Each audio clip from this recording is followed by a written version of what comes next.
Assalamualaikum warahmatullahi wabarakatuh. Perkenalkan, nama saya Liranti Fitdalia Putri, kelas 2A semester 3, mahasiswi Akmit Prima Husada Bogor. Pada kesempatan kali ini, saya akan sedikit membahas tentang anatomi panggul, bidang stesen dan host, serta anatomi kepala bayi. Selamat menyaksikan.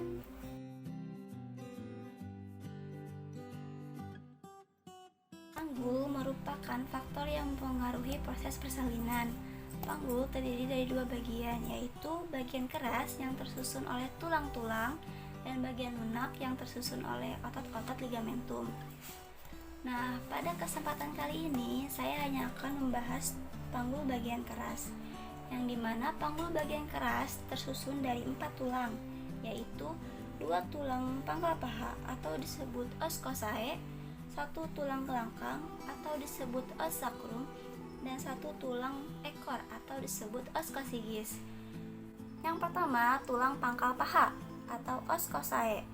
Tulang pangkal paha terbagi menjadi 3, yaitu os ilium atau disebut tulang usus, os isium atau disebut tulang duduk, os pubis atau disebut tulang kemaluan. Ketiga tulang ini terhubung oleh acetabulum. Acetabulum berfungsi untuk melekatnya tulang pangkal paha. Pada ilium terjadi penebalan yang disebut crista iliaca. Benjolan atas disebut spina iliaca anterior superior. Bagian benjolan bawah disebut spina iliaca anterior inferior. Pada isium terdapat bolong. Bolong ini disebut obturator foramen. Os pubis atau tulang kemaluan terdapat 2 ramus, yaitu ramus superior osis pubis dan ramus inferior osis pubis. Tulang pangkal paha atau os coccyx yang kanan dan kiri terhubung oleh simfisis pubis.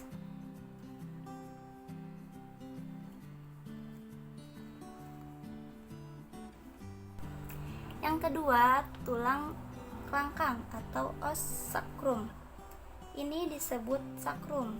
Yang ini disebut sacral iliac joint. Ini disebut sacral promontory.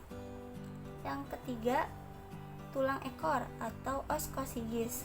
Tulang ini ketika melahirkan akan mundur ke belakang 1-2 cm guna untuk mempermudah jalan lahir.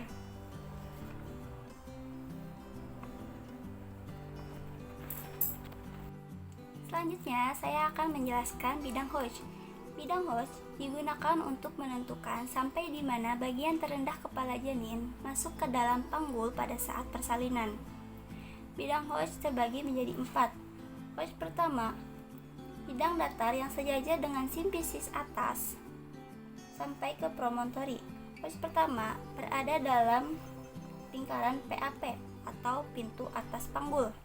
Hodge kedua sejajar dengan Hodge pertama, namun setinggi bawah simfisis.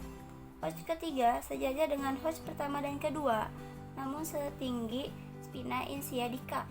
Hodge keempat sejajar dengan Hodge 1, 2, dan 3, namun setinggi os coccygeus. Selanjutnya, saya akan menjelaskan bidang stesen. Bidang stesen adalah turunnya kepala janin di jalan lahir. Di sini ada gerostation, yaitu di mana kepala bayi sudah sejajar dengan spina insiadica. Jika kepala bayi berada di min3, maka kepala bayi masih mengambang.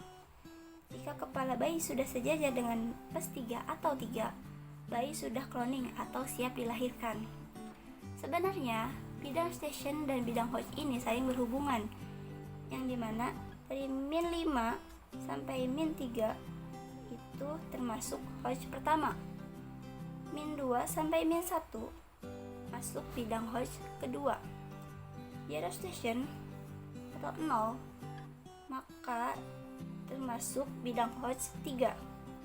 Dari +4 sampai +5 termasuk bidang Hodge 4.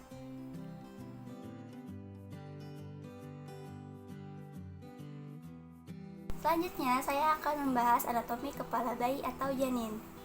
Kepala bayi atau janin dibagi menjadi dua bagian, yaitu bagian wajah dan bagian tengkorak. Bagian wajah terdapat os nalis atau tulang hidung, os zygomaticum atau tulang pipi, os maxillularis atau tulang rahang atas, os mandibularis atau tulang rahang bawah, dan os mantium atau tulang dagu.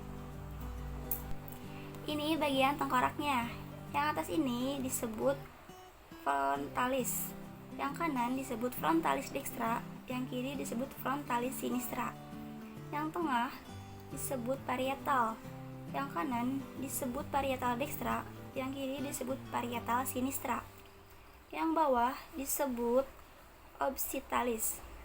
Ini ubun-ubun besar atau juga disebut frontanel phlegma. Ini ubun-ubun kecil atau disebut pos frontanel. Di sini saya juga akan menjelaskan sutura. Sutura itu apa sih? Sutura adalah garis pemisah antara tulang satu dengan tulang yang lainnya. Di sini ada sutura frontalis, yaitu pemisah antara frontalis dextra dan sinistra. Di sini ada sutura coronaria, yaitu pemisah antara frontalis dan parietal. Di sini ada sutura sagittalis, yaitu pemisah antara parietal dextra dan parietal sinistra. Dan di sini ada sutura lamboidea, yaitu pemisah antara parietal dan occipitalis. Sekian yang dapat saya sampaikan, semoga bermanfaat. Kurang lebihnya mohon maaf.